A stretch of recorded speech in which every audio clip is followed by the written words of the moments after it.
민족적으로 이스라엘 민족과 우리 한민족은 닮은 점이 많습니다. 예를 들어서 우리 여자들이 아기를 업을 때, 어머니가 아기 업을 때 모든 다른 나라 민족은 아기와 엄마 등이 닿도록 없습니다. 유럽이나 아프리카나 다 그렇습니다. 전 세계에서 유독 이스라엘 민족과 우리 민족은 아기의 가슴이 등에 닿도록 그렇게 없습니다. 우리는 익숙하니까 그래 하는 줄 알지만은 세계에서 두 민족밖에 없습니다. 그게 왜 좋은 거 하니? 어린아이가 엄마 등에 엎혀서 엄마의 심장을 느낀다는 거지요. 그만큼 모성애, 서로 정이 더 깊어진다는 겁니다. 여자들이 물동이를 이는 거, 요즘은 그런 장면이 없습니다만은 어릴 때는 시골에서 여인들이 머리에 물동이를 이고 다녔습니다. 딱 이스라엘 민족과 우리 민족만 여인들이 물동이를 머리에 이고 다닙니다. 그래서 요한복음 4장의 수가성 우물가의 여인, 그 여인이 머리에 물동이를 이고 와서 예수님 만났지요. 비슷한 점이 많아요. 어떤 부흥사님은 이스라엘 12지파 중에 단지파가 중간에 사라졌습니다. 구약 성경을 연구해 보면은 12지파 중에 단지파가 중간에 그냥 없어졌어요. 지금까지 찾고 있습니다. 단지파가 어디로 갔을까? 우리 목사님들 중에 먼 길을 걸어서 한반도에 왔다는 겁니다. 증거가 있다. 무슨 증거가 있냐? 단지파가 사라졌는데 우리가 단군 자손 아니냐? 단군, 미스터 단이다 이거지요. 미스터 김 카드시 단군 자손 아니냐? 그래서 신학자 중에도 감리교 신학대학의 윤성범 교수 같은 분은 삼위일체 신앙, 성부, 성자, 성령, 삼위일체 신앙이 우리 기독교 신앙의 핵심에 들어가는데 단군 신화에 삼위일체가 들어있다는 겁니다. 하늘에 환인이 그 환웅이 있고 환인, 환웅, 단군이 있습니다. 그래서 환인이 환웅과 의논해서 조선 반도에 우리 단군을 내려보내서 백성들을 다스리게 하자. 그래서 저 강원도 그 신단수 거기에 내려와서 조선을 세우게 했다. 근데 이제 신학자가 뭐라고 썼냐 하면은 환인이 성부 하나님, 환웅이 성령 하나님, 단군은 성자 하나님.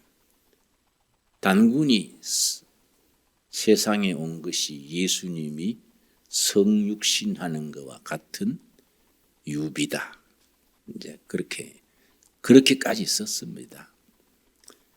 그거는 이제 그런 건 믿거나 말거나 하는 건데 그만큼 닮은 점이 있는 거지요. 그런데 역사적 과정이 아주 비슷합니다.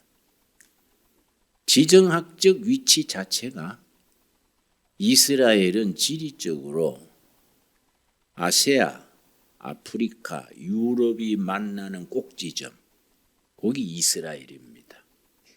그 특이하게도 아시아로 가는 길, 유럽으로 가는 길, 아프리카 가는 길, 그 만나는 점에 이스라엘이 있어서 끊임없이 양 3대 대륙의 강대국이 설 때마다 침공을 받은 거죠. 아시리아, 바벨론, 애국 늘 외침 속에서 고난을 당했다는 점. 우리 민족도 같다 이거죠. 한반도가 일본, 중국, 러시아 세 강대국 사이에서 일본이 강해지면 일본의 침략받고 중국이 강해지면 중국의 침략받고 또 러시아까지 끼어들어서 고난의 세월을 걸어왔다. 그 점에서 이제 한민족과 이스라엘 민족은 상통하는 점이 있다. 그렇게 얘기합니다. 그런데 두 민족이 같은 점이 고난의 역사예요.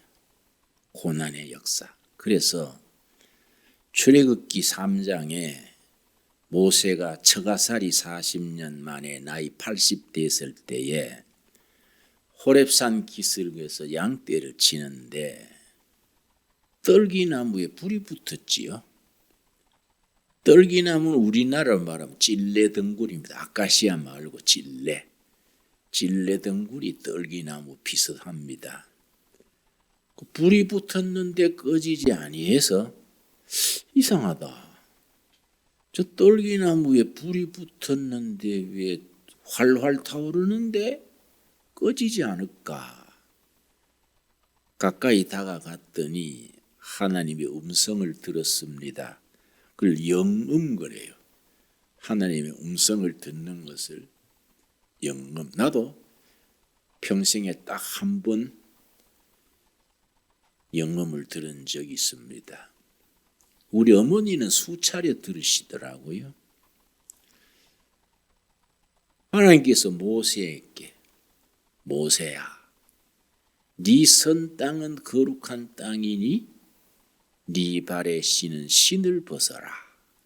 그런데 상식적으로 안 맞지 않습니까? 실내가 아니고 그 돌자갈밭에 야외인데 신 벗어라. 그건 조금 말이 안 되지요. 그럼 모세가 신발 벗고 순종했습니다. 그때 하나님이 모세에게 출애굽기 3장 10절 사명을 주시기를 내 백성을 인도하라. 하나님이 모세에게 주신 사명이에요. 출애굽기 3장 10절 아주 중요합니다. 그래서 출애굽기 3장 10절이 출애굽기의 주제입니다. 제목이죠. 제목. 내 백성을 인도하라 그랬는데 떨기나무에 임했던 불꽃, 이 이스라엘 민족의 상징입니다. 지금까지 민족의 심볼. 이스라엘의 국기는 다윗의 별이지요. 그런데 민족의 상징으로 떨기나무에 불꽃 타는 것이 이스라엘의 상징입니다. 이스라엘 사람들은 그 본문을 두 가지로 해석을 해요. 성경은 해석이 중요하거든요. 첫째는 하나님께서 많고 많은 나무 중에 백양목, 포프라나무, 좋은 나무들 많은데 하필이면 쓸모없는 떨기나무에 임했냐. 많은 민족들 중에 쓸모없는 이스라엘, 세계 변두리에 버려진 땅, 거기에 사는 이스라엘을 택하신 것은 떨기나무에 임하신 것과 영적 의미가 같다. 첫째, 자기들이 그걸 해석을 하는 겁니다. 둘째는 뭐냐? 떨기나무가 가시나무니까 이스라엘을 택하시되 초선 피플, 택한 백성으로 택하시되 순탄한 환경에서 택한 것이 아니다. 가시밭길 역사 속에서 고난을 통해서 택하셨다. 그래서 가시나무인 떨기나무에 임하셨다. 이와이면 하나님이 백양목이나 포프라나 좋은 나무에 임하시면 더 좋을 것 같은데 쓸모없는 나무, 떨기나무에 가시가 성성난 거기에 임하신 것은 이스라엘을 고난 속에서 단련하셔서 택하셨다. 그래서 그 떨기나무에 붙은 불길을 민족의 상징으로 삼습니다. 그래서 하나님이 이스라엘을 두 가지 의미에서 선택했다. 선민, 택한 백성이 영어로는 chosen people이지요. 조선 사람을 택했다. chosen people이 조선 사람이다 이거지. 그런데 같은 고난을 겪으면서 다른 점이 있어요. 우리 민족이 이걸 반성하고 고쳐야 될 점인데, 왜냐? 이스라엘 백성들은 그 고난의 역사 속에서 영적으로 성화가 돼서 이사야서를 쓰고 요한계시록을 썼다. 그걸 가지고 민족의 정신세계, 영적 세계가 뿌리 내리고 가지 뻗어 풍성해졌다. 그런데 같은 고난의 역사를 겪으면서 우리 민족은 이사야 같은 책을 못 남겼다. 요한계시록 같은 그런 상상력과 영감이 넘치는 책을 못 남겼다. 우리 이사야서, 요한계시록 대신에 우리가 남긴 건 정감록, 토정비결.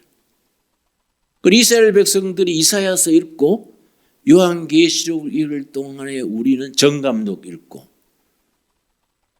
또 토정비결 봤다. 정감록은 요한계시록쯤 해당하고 이사야서는 토정비결쯤 된다 하겠는데, 그 토정비결이 참 황당하잖아요. 내가 12살 때 우리 집안이 정초에 모여가지고 장난삼아 토정비결을 한번 쭉 봤어요. 생년월일 따져가지고 찾을 수 있으니까. 내가 12살 때 나한테 토정비결이 뭐이 나왔냐면은 금년에 아들 얻을 운세로다. 그래서 우리가 웃었어. 12살에 무슨 아들 낳아요? 응? 동쪽으로 가면 귀인을 만날 것이요. 아들 얻을 운세로다. 그래서 내가 우리 식구들이 웃었습니다. 그러니까 토정비결하고 이사야서하고 다르지 않습니까? 영적 차원이 그러지요? 정감록하고 요한계시록하고는 차원이 다르지 않습니까? 그러니까 우리가 이걸 극복해야 돼요. 그런데 아니나 다를까 백몇십 년 전에 성경이 우리 민족에 들어왔지요. 성경을 받아들이고 예수 믿으면서 우리 민족의 정신세계가 풍성해진 거예요. 깊어진 거예요. 그래서 우리한테 맞기 때문에 세계에서 예수 제일 잘 믿는 거예요, 우리가. 그리고 우리가 어려운 조건에서도 선교사 제일 많이 보내요. 우리 선교사들이 우리나라가 2만 4천 명쯤 되거든요. 세계 1등 많이 보내는 나라가 미국인데 8만 2천 명이에요. 그러면 8만 2천 명이 우리보다 많지만 인구 비례로는 우리가 제일 많잖아요. 인구 비례로 우리가 세계 1등이에요. 그런데 교회사를 깊이 공부해 보면은 선교사 많이 보내는 교회, 그 민족을 하나님이 반드시 축복하셨습니다. 이 우리가 긍지를 가져야 돼. 대한민국이 분단 상태에서 어려운 보릿고개 지내가지고 이제 먹고 살만한데, 그 어려운 과정 속에서 우리가 세계 인구 비율로 선교사 1등 보냈다. 그걸로 하나님이 축복하실 겁니다. 앞으로 통일한국이 되면 통일한국을 기독교가 이제 이니시아티브를 잡아야지요. 물론 불교, 유교 다 인정해야지요. 그러나 우리 교회가 낮은 자세로, 겸손한 자세로 민족을 섬기면서 통일 한국 시대에 정말 좋은 교회를 이루어야지요. 그래가지고 성경적 가치관이 중요해요. 성경적 삶의 방식이 중요해요. 부흥회 가서 은혜는 뜨겁게 받았는데 성경적으로 사는 걸 배우지 못했어. 그래서 밤새 방언기도 하고 아침엔 다른 구원사 흉보고 말이야. 응? 싸움하고 열심히 방언하고 막 진동했는데 교회가 갈라지고 이런 거예요. 왜냐? 말씀 깨닫고 성령 받은 뒤에 말씀으로 성경적 가치관, 삶의 방식을 체득해야 돼. Way of thinking. 사고방식이 성경적으로 가야 되고 가치관이 성경적 가치관을 가야 돼요. 이제 내일 모레 수요일 선거를 앞두고 뭐 정치 이슈가 이제 복잡하지요. 그런데 자유민주주의 대한민국을 바치는 4가지 가치관이 있습니다. 이게 역사적으로 보면 성경을 기초로 하는 거예요. 성경을. 그런데 교인들이 그걸 잘 몰라. 교인들이. 그래서 같이 얘기해 보면 같이 예수 믿고 같이 찬송하다가 정치 문제가 나오면 아주 막 왼수예요. 왼수. 응? 목사님 같은 분이 그분을 지지하면 됩니까? 응? 자네 왜 그래? 갑자기 경기 들리가 왜 그랬냐? 실망했습니다. 그래서 실망하는 건 자유인데 뭐 때문에 그렇게 그러냐? 윤석열이가 말이지 무당 푸닥거리하고 하는데 그런 사람을 뭐 지지합니까? 그래서 그거 좀 요즘 말하자면 정보가 가짜 정보구만. 내가 그래서 윤석열이 만났을 때 이름 막 불러서 미안합니다만 안 들으니까 불러봅시다. 윤석열이 만났을 때 당신 왜 쓸데없이 임금왕자를 손바닥에 서가 그렇게 말썽나게 하여 그랬더니 웃으면서 목사님 우리 할머니가 연세가 많으신데 손주가 대통령 나간다 하니까 왕자를 손바닥에 서줬어요. 응? 그래 할머니 서준 걸 금방 닦기가 미안해서 그냥 두었는데 그걸 가지고 이렇게 했더니 기자가 얼른 찍어가지고 그런다 이거야. 목사님 나도 유엔주일 학교 때는 교회 다녔습니다. 유엔주일 중동 때는 내가 목사 될라 했습니다. 당신 목사 되건 안 어울리고 지금 그 자리가 좋은데 좀 잘하시오. 서로 얘기를 했는데. 그런데 우리가 이 무슨 그런 지역적인 문제를 가지고 따질 게 아니라 가치관이에요. 성경을 바탕으로 하는 우리 자유민주주의의 기초가 되는 게 4가지요. 첫째는 정치 제도로서 자유민주주의, 둘째는 경제 제도로서 시장경제, 셋째는 복지사회로서의 인권 존중, 4번째가 법치요, 법치. 그런데 왜 기독교에서 법이 나왔냐? 법치사회가 왜 기독교에서 나왔냐? 이 이유를 알아야 돼요. 왜냐? 기독교가 인간을 이해하는 것이 법치가 나오게 돼 있어요. 왜냐? 인간관에 대해서 철학적으로 2가지가 있습니다. 성선설, 성악설. 인간은 나면서부터 선하다. 공자님, 맹자님 다 성선설이에요. 성악설은 아니다. 인간은 나면서부터 죄 아래 있다. 기독교요. 그래서 나는 모태신앙인데 대학 가서 철학 공부하는데 성선설, 성악설 나와서 아주 마음에 안 들더라고요. 도대체 이 기독교의 성악설 이건 빼야 된다. 지금도 고치면 안 되나 이거? 응? 사람이 어린아이가 무슨 죄가 있어가지고 성악설이냐? 젖달라고 그런 것밖에 더 있냐? 근데 성악설이 말이 안 된다. 불교의 유교의 성선설이 맞다. 그랬는데 내 나이 들어가면서 세상에 풍진 세상에 이런저런 체험해 보니까 성악설이 맞더라고요. 아, 역시 성경의 말씀이 맞다. 왜냐? 성악설이 왜 법치가 나오느냐? 니도 나쁘고 나도 나쁘다 이야. 니도 거짓말쟁이고 나도 거짓말쟁이고, 니도 죄인이고 나도 죄인. 옛날 말로 가부식기 죄인이다 이야. 죄인들끼리 안 싸우고 살려면 어떻게 해야 되겠냐? 법을 만들자. 법 만들어 가지고 법 기준에서 서로 양보하고 살자. 법만 지키면 서로 피해가 없도록 하자. 그래서 기독교 문명권 가치관에서 법치주의가 나온 겁니다. 이해갑니까? 이게 아주 확실하게 이해해야 돼요. 그래서 이 법치 사상이라는 것은 기독교가 낳은 산물입니다. 그런데 이런 것을 교인들이 기초부터 잘 배워야 돼요. 그런데 우리가 참 고난의 역사 속에서 우리가 이스라엘 민족은 이사야서, 예레미야서, 요한계시록을 썼는데 우리는 그렇지 못했는데 기독교 성경이 들어오면서 정신세계가 깨인 거예요. 그래서 우리 한국이 전 세계에서 가장 성공한 기독교가 됐습니다.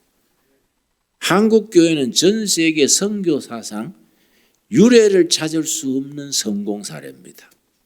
이건 무슨 말입니까? 앞으로 21세기의 세계 복음 선교를 위해서 한국 교회를 쓰시려는 거예요. 그리고 준비를 해야 돼요. 준비. 그래서 우리 신앙생활에 격을 높여야 되고 사명감을 높여야 돼요. 그래서 우리가 정말 한국 교회에 한국 크리스찬들에게 주시는 하나님의 미션, 사명이 뭐일까?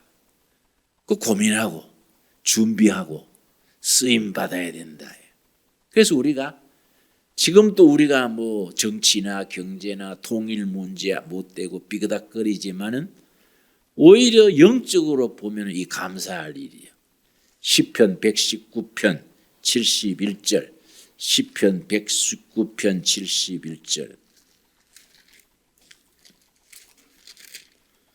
119편 71절입니다.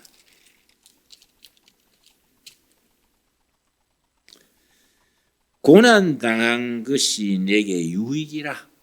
참 고난당한 것이 좋았다. 편하게 살지 않고 악착같이 인내하면서 고생하고 사는 게 유익했다. 왜냐? 이로 말미암아 내가 주의 율례들을 배우게 되었나이다. 고생하면서 하나님의 법을 배우고 겸손해지고 사랑구실하게 됐다. 그래, 우리 고난의 역사를 감사해야 되지요. 우리가 영성이 깊어져. 영성이 아주 한국인의 영성. 그래서 전 세계 교회, 캐톨릭이든 동방정교회든 개신교든, 개신교 안에도 여러 교파가 있지 않습니까? 모든 세계 기독교가 종단 종파를 넘어서서 공통되게 추구하는 게 세 가지입니다. 첫째는 영성이요. 영성. 스피리추얼리티.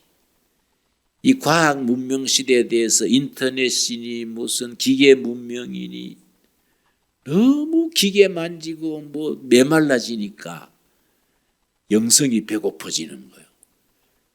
밥 못 먹어 배고픈 게 아니라 은혜에 배고픈 거예요. 영성에 기갈이 들렸어. 둘째, 치유요. 치유. 힐링. 왜냐?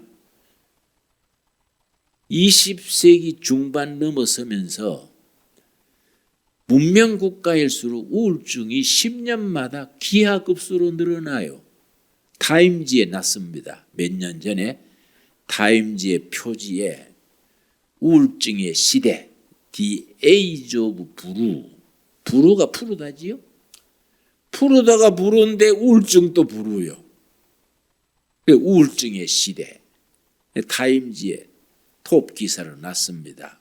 그 기사에 뭐냐 하면은 인간이 21세기 중반 넘어서 21세기로 넘어가면서 10년마다 전 세계적으로 우울증이 기하급수로 늘어난다.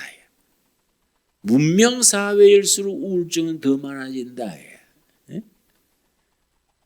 그래서 2000년에 우울증이 전 세계로 100만 명이라 합시다. 예를 들어 2010년에는 200만 명이요. 그게 기하급수요. 2020년에는 400만이요. 또 2030년에는 800만이요. 2040년에는 1600만. 이렇게 증가하는 걸 기하급수라 그래. 왜냐? 이 문명이라는 것이 인류에게 안 맞다. 왜냐? 인류는 수만 년 동안 숲에서 머루 따먹고 달에 따먹고 개구리 잡아먹고 저 호숫가에 조개 주워 먹고 그래 살았다. 숲속에서 수만 년 동안. 그래가지고 하루 6시간을 나무 타고 사냥하고 뛰댕기야 건강하다. 그런데 전기가 나왔네. 자동차가 나왔네. 자동차 타고 다니면서 전기불 밑에서 나이롱봉하고 뭐 이러면서 인류가 몸으로 체득했는 습관대로 안 사는 거예요. 안 움직이고. 그 인간은 과학적으로 하루에 6시간은 걷든지 움직이든지 뭐 움직여야 건강하다. 그런데 우리 6시면 못 걷잖아요. 차 타고 다니고 뭐 하니까. 그래서 당뇨병이 오고 고혈압이 오고 관절염이 오고 아토피가 온다. 그러니까 우리가 인간이 고난을 피하려고 그러지 말고 고난 속에서 하나님의 뜻을 깨닫고 인간이 인간답게 사는 길이 뭐냐? 그런 걸 체득해야지요. 그래서 최근에 와서 인류 세계 교회가 추구하는 주제가 3가지인데 첫째 뭐라 그랬습니까? 영성이요. 스피리추얼리티. 둘째 뭡니까? 힐링. 치유요. 치유. 힐링. 세 번째가 공동체. 커뮤니티요. 그래서 영성, 스피리추얼리티. 둘째 치유, 힐링. 셋째 공동체, 커뮤니티. 3가지를 합치면 답이 나오는 겁니다. 답이. 전 세계가 공통된 주제입니다. 치유하는 영성 공동체, 힐링 스피리추얼 커뮤니티. 왜냐? 인간의 정신세계가 너무 복잡해졌어. 인간 정신세계가 병들었어. 그러니까 이걸 치유해야 되는 게 치유. 그래서 교회가 해야 될 가장 큰 기능이 이 문명 자체 정신세계를 힐링하기. 힐링. 앞으로 문명이 발전하고 4차 산업시대가 될수록 간호사, 의사, 상담사, 치유사는 더 중요한 거예요. 목사의 역할이 점점 많아지는 거예요. 그런데 20세기 과학시대가 되면서 과학자들이 착각했습니다. 21세기가 되면 종교가 없어질 것이다. 신학자 중에도 그 하버드 대학 교수가 그렇게 썼어요. 그렇게 21세기는 종교가 없는 시대가 온다. 그런데 천만의 말씀, 21세기가 들어서 종교가 더 부흥하네. 종교가 더 필요한 거예요. 종교가. 응? 그래 교회 사명이 더 커지는 거예요.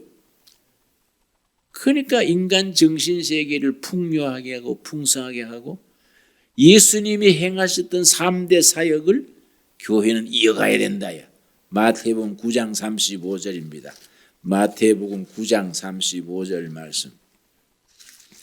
그래서 우리는 온라인 교회니까 흩어져 살아요. 27개국에 우리 둘의 온라인 교회 가족이 1100명입니다. 27개국에서 떨어져 사니까 약점이 생기지요. 이걸 우리가 같이 기도하고 의논하면서 나라별로 지역별로 예수님의 3대 사역을 같이 이어나가야 되지요. 마태복음 9장 35절 말씀. 예수님의 3대 사역이요. 예수님의 교회가 들어가는 곳에는 항상 이 3가지가 들어가는 겁니다. 9장 35절 말씀. 35절. 예수께서 모든 도시와 마을에 두루 다니사 그들의 회당에서 첫째 뭡니까? 가르치시며. 티칭 미니스트리예요. 가르치는. 티칭 미니스트리. 가르치시며. 천국 복음을 전파하시며.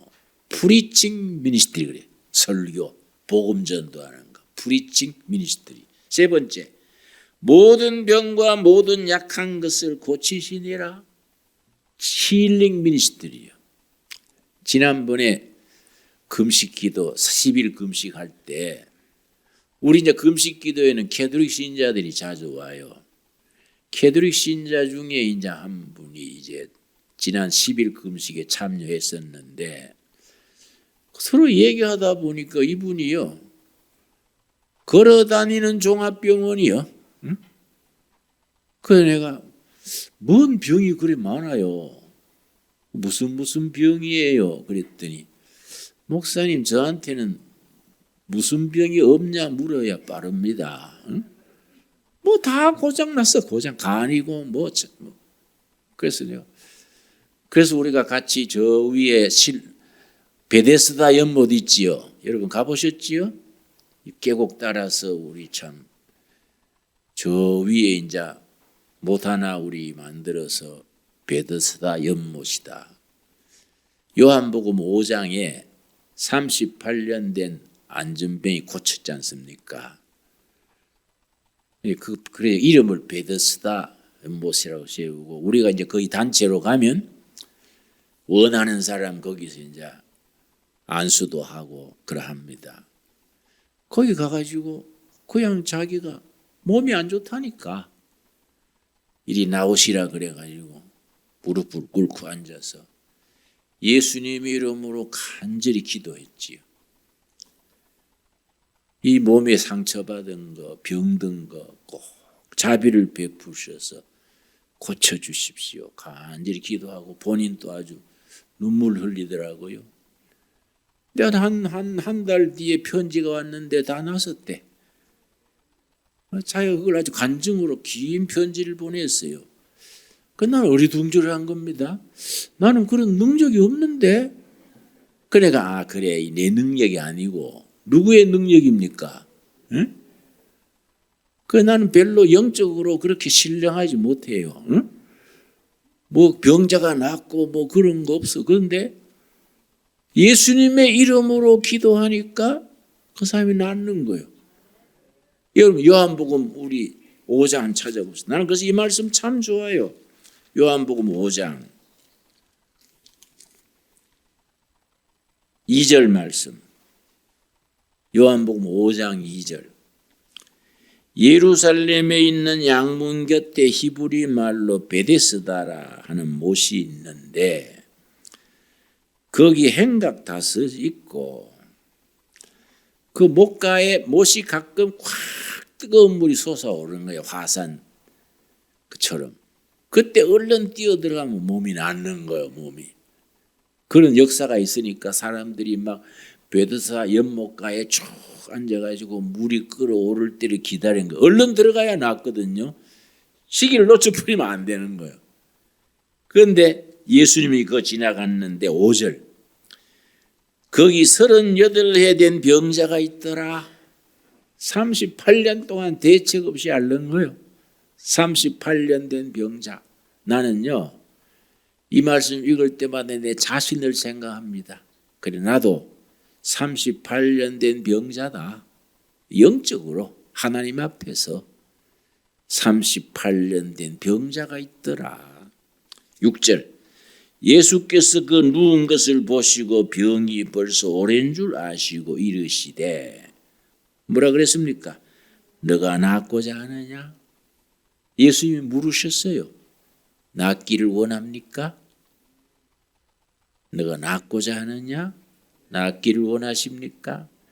오늘 우리에게 물으시는 질문이라고 받읍시다. 네. 네가 낫기를 원하느냐? 그 사람이 뭐라 그랬습니까? 7절. 병자가 대답하되 주여 물이 움직일 때 나를 못에 넣어주는 사람이 없어 내가 가는 동안에 다른 사람이 먼저 내려가나이다. 예, 낫기를 원하는데 도움받을 길이 없네요. 예수님이 뭐라 했습니까? 8절 말씀. 오늘 이 시간 우리 각자에게 주시는 살아계신 하나님의 말씀으로 받을 수 있기 바랍니다. 예수께서 이르시되 일어나 너 자리를 들고 걸어가라. 일어나 걸어가라. 참 좋은 말씀이지요? 일어나 걸어가라. 여러분. 살아계신 하나님의 살아있는 말씀, 약속의 말씀으로 우리가 받을 수 있게 되기를 바랍니다. 그래서 앞으로 이제 점점 교회의 역할은 더 중요합니다. 요즘 전도가 안 되고 기독교가 상당히 코로나에 몰리는 듯한데 이거는 일시적 현상이에요. 일시적. 교회에 잠 깨라는 거예요. 정신 차려라. 선배들이 닦아놓은 걸 너가 까먹어가 되느냐? 성령님의 꾸준함이 있는 겁니다. 성령께서 한국 교회를 향해서 말씀하십니다. 너가 낫고자 하느냐? 우리가 겸손해져야 돼요. 예, 낫기를 원합니다. 그런데 도움받을 길이 없네요. 내 자신도 이웃도 목사님도 교회도 어떻게 손서주지 못하네요. 예수님이 직접 말씀하십니다. 일어나 걸어가라. 우리가 들을 수 있는 귀가 있어야 돼. 그렇지요? 우리가 뭐 이것저것 꾸미지 말고 진실하게 진솔하게 다른 거 다 떼버리고, 응? 우리 실존주의 철학에서 굉장히 중요한 단어가 있는데요. 실존적 교제란 단어가 있어요. 실존적 교제. 영어로 existential communion. 실존적 교제. 칼 야스퍼스라는 독일의 철학자가 쓴 단어인데 이 사람은 철학자면서 하나님을 잘 믿었어요. 이 사람이 실존적 교제라는 말을 많이 썼는데 이거 뭐냐? 모든 이권, 체면 다 내려놓고 순수한 영혼과 영혼의 만남이요. 순수하게. 뭐 이기냐 손해냐 병이 낫냐 안 낫냐 축복받냐 안 받냐 이건 다 군더더기요. 순수한 영혼과 영혼의 만남. 이 실존적 교제예요. 우리가 살면서 그런 하나님 앞에 그런 시간을 가집시다. 우리가 순수하게 하나님께서 우리에게 물으시는 질문. 너가 낫고자 하느냐? 예, 간절히 원합니다. 내가 하나님 앞에서 낫기를 원합니다. 하나님이 응답하실 줄 믿습니다. 일어나 걸어가라. 우리가 하나님 앞에 정직해야 돼요. 하나님 앞에. 오늘 이렇게 요한계시록 6장 할 자리인데 이 서론하다가 끝났어요. 그 뭐 또 다음 주 또 있으니까 다음 주 6장 하도록 하고 그렇지요? 뭐 세월이 좀 먹는 게 아니니까 두고 또 하면 되지 않습니까? 우리가 정말 하나님 앞에서 임성을 들어야 돼요. 그래서 내가 요 한 3, 4일 알았잖아요. 내가 무리가 겹쳐서 감기 몸살로 알았는데 아픈 것도 복이더라고요. 가만 방에 있으면서 생각하는 거요. 기도도 하게 되고 사람이 그만큼 순진해지는 거, 순수해지는 거요. 우리가 요한복음 5장 베데스다 연못가에 예수님의 말씀을 우리가 들을 수 있어야 돼요. 귀가 열려야 들어요. 너가 낫고자 하느냐? 38년 된 병자가 있더라. 예수님께서 피리 꽂혔어. 너가 낫고자 하느냐? 낫기를 원하는데 도움받을 길이 없습니다. 일어나 걸어가라. 이번 주간에 우리에게 주시는 말씀으로 받을 수 있게 되기 바랍니다. 기도하겠습니다. 하나님 감사합니다. 성령께서 오늘 우리에게 물으십니다. 우리가 38년 된 베데스다 연못가의 병자와 같습니다. 너가 낫고자 하느냐? 물으시는 주님의 음성을 들을 귀를 열어 주시옵소서. 예, 진실로 정직하게 순수하게 낫기를 원합니다. 나 세상에서 도움받을 길이 없습니다. 일어나 걸어가라. 살아계신 주님의 음성을 들을 귀를 허락하여 주시옵소서. 예수님 이름 받들어 기도드렸사옵나이다. 아멘.